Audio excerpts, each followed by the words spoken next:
Midnight Patriot Nation. Midnight Patriot Nation. Podcasting around the world. It's time for another release of the Liberty Virus with your hosts, Spartan, Cryptic, Phoenix, and Burton. Those guys are pretty intellectual. Intellectually stimulating. Strap in. Listen up.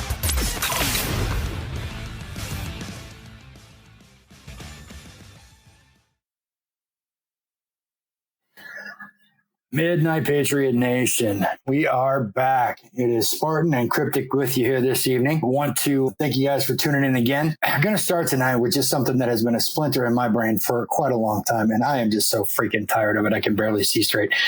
I am super fed up to the freaking gills with this whole systemic racism narrative being puked into the ears of decent, hardworking Americans by the likes of Mayor Lightfoot and de Blasio, and then parroted by verified propaganda outlets like CNN and PMSNBC. One of our founders, Patrick Henry, while the wisdom of separating from England and the consequences of that action, said, "I know of no way to judge the future but by the past." So as we do here at the Midnight Patriots, we are going to use facts and logic that run contrary to the popular leftist narrative and expose the power structure of the cities in America where the screeeeeeching of systemic racism is the loudest. Shall we? So first of all, we had to isolate several cities that we hear this the most from. And we're going to tell you right now, or I am anyway, that all this information I'm about to tell you is verifiable, and it takes about 5 minutes on the internet to do this research to completely destroy and debunk this stupid narrative. So, Baltimore, under Democrat control since 1967. St. Louis, run by Democrats since 1949. Chicago, 1931. Detroit, 1962. San Francisco, 1964. Portland, 1957. And finally, the longest runners dating clear back to the Reconstruction area after the Civil War, New Orleans, run by Democrats since 1872. Atlanta, run by Democrats since 1879. So please, by all means, CNN and PMSNBC and all you other leftist libtard pundits, tell us again who built and perpetuates and protects the systemic racism that you guys bitch so much about. Let's ask the real tough questions here. Since Democrats have exclusively been in the driver's seat of these cities for decades, and in at least two cases, a century or a century and a half, what have you done to solve the problem? Oh yeah, nothing. Why do you guys act like racism only started in 2016? Let's remember here. Cops do not write, sponsor, or pass laws. Politicians do. Cops have very limited discretion in their actions. Politicians could change these laws that they claim are racist.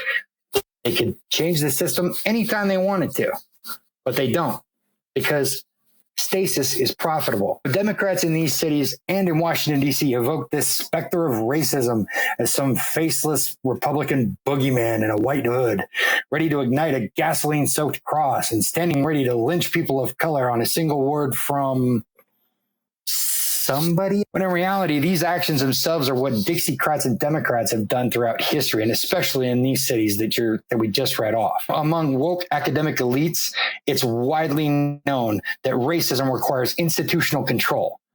Great. So now name me one single government institution that is not controlled wholly by the Democratic leftists. So lecture us all again on who has the power to actually be racist and keep someone of color or heritage at a disadvantage. Now, these truths are self-evident and can be easily found with an internet search. It took me all of 5 minutes. Patriots, you got to wake up, man. You got to wake up. Turn your friends and family onto this. Cryptic, what do you got to say about this, man? Yeah, I find it very interesting that I can't really say I find it interesting because they pull this stuff every 4 years for election time. It's always the hook switch of race baiting. It's basically always trying to pit races against each other. And I find it very, what's the word I'm looking for? Very hypocritical, if you will, the fact that the people of color that they are supposedly trying to defend and protect and everything like that, that all of their laws and all of their rules and everything that they do literally points to them, what they really think of them, which is that they really think that they're stupid and that they can't do things for themselves and that they need to be the sounding board and the voices and the protectors for all the people of color for not being able to make decisions for themselves. Like, it's pretty much the government needs to take care of you. You can't do anything for you. To echo your point, it's been widely spouted by activists. As a matter of fact, as far as I can tell, for almost 30 years now, that the 1994 crime bill has been one of the premier issues of oppression for people of color and people in poverty. And what's funny to me is, for all their blustering, the Democrats nominated the guy that wrote and sponsored the bill. He's sitting in the White House, right? If that's not libtard logic, I don't know what is. Yeah, thankfully with the mainstream media or liberal media, whatever you want to call them at this point, always covering up everything when it comes to election time. They're the biggest donators to the Democratic Party, and they manage to hide and silence anything that would actually shed a light on their actual evil deeds, if you put it that way. Look at how right now you've got at least 2 news anchors that I know of. There's probably more, but at least 2 that during their mid newscast, they literally stopped to call out the network for censoring them from being able to tell them things that the public need to know, because it went against their story and against their narrative. And so it was pretty much snubbed out. And now these people have lost their jobs, but they're going to Project Veritas to give them all the dirty details. Yeah, I agree with your point there, but I got to feel it's even more insidious than that. Why do you think they stopped teaching accurate history in schools? So that they could project their sins on somebody else and make it like it never happened. Absolutely. That's, in my mind, that's what we're looking at. Is we're looking at a power structure here that now has people of color demanding segregation. Think about what this is about. It goes, not to sound like a conspiracy theorist, because actually, I don't know why I wouldn't. Lately, conspiracy theorists have been more right than wrong. But that said, you now have people of color demanding segregation, as though somehow that's the solution to all the problems. But Republicans are trying to go Jim Crow. Yeah, of course. Yeah, because it's racist to demand an ID. So I guess every bar, gun store, and an airport, I guess those are all racist too. I mean, if you have to demand an ID, geez. And that takes it to the For the People Act, Against the People Act, what it should really be called, where just to try and get all of their things passed, I saw a bunch of Democrats flip to supporting voter ID. The same thing they've said for the past God knows how many months, that it's racist to demand voter or ID. If history has told us anything, it's that politicians, quote unquote, evolve their views with the polls. All of the polls recently have come out that say that more people of color support voter ID than do non-people of color or white people. So it's funny to me that they have now flopped their story and done a complete flip-flop on the issue. But secondly, I'll be honest with you, I don't know if, what did they call it? Whatever they're calling the quote-unquote For the People, I don't know that would have withstood constitutional scrutiny. They may have gotten away with it for one election, but that's something the Supreme Court would have to hear, because it specifically subverts the state's rights to prescribe the manner, locations, and time of elections. That's actually codified in the Constitution itself. States in and of themselves, like our previous arguments, and matter of fact, I'd like everybody to refer to our cast from August, or excuse me, that was me, a Midnight Moment episode I did that was called Voter ID and a Conspiracy Theory. Those things are happening right now. For over a year, Trump offered Chicago and Mayor Lightfoot federal assistance. Federal assistance to come help wipe out the gangs using RICO statutes, the FBI, the DEA, federal marshals, whatever.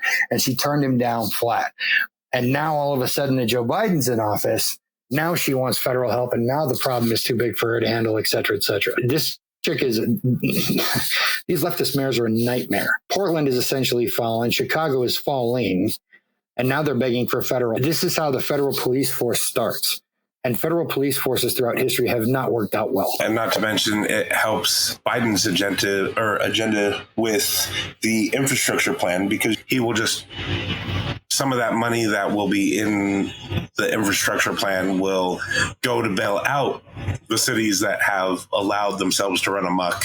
Oh, it already has. I know a lot of it went into our supposed stimulus packages, which, by the way, is just the government giving us our money back early, which we're just going to have to claim on taxes. And then they're going to sit there and just rape us still. I mean, most of our listeners could probably go back through all of our episodes and start seeing that how some might like to label us as conspiracy theorists. Really, we were on the head on a lot of different things that have happened. Oh, yeah. Everything from the pandemic. Well, the pandemic to the NFL to the overall professional sports viewership decline, et cetera, et cetera. We were way out in front of that. Oh, yeah. And even before the whole election, I'm pretty sure somewhere in one of our previous podcasts, we even talked about the Democrats rigging it some way to be able to get their seats into the White House. I think you're right. I believe you are. But Republicans and the right are all conspiracy theorists that believe in QAnon. Heaven forbid we're actually just intelligent and can see this shit coming. It's like a bad TV show script where you know what's coming after every piece. You can tell it. You can tell exactly what's coming. You know who the killer is before they reveal the killer. Exactly. You see the killer in the first scene because they're talking to the cop. Mm-hmm. They're talking to the investigator. Oh, it's him or it's her. These things are self-evident. All right, well, we're going to leave it there for just a minute here, guys. We're going to be back right after this. Stay with us. The caffeine-fueled insanity will continue right after this.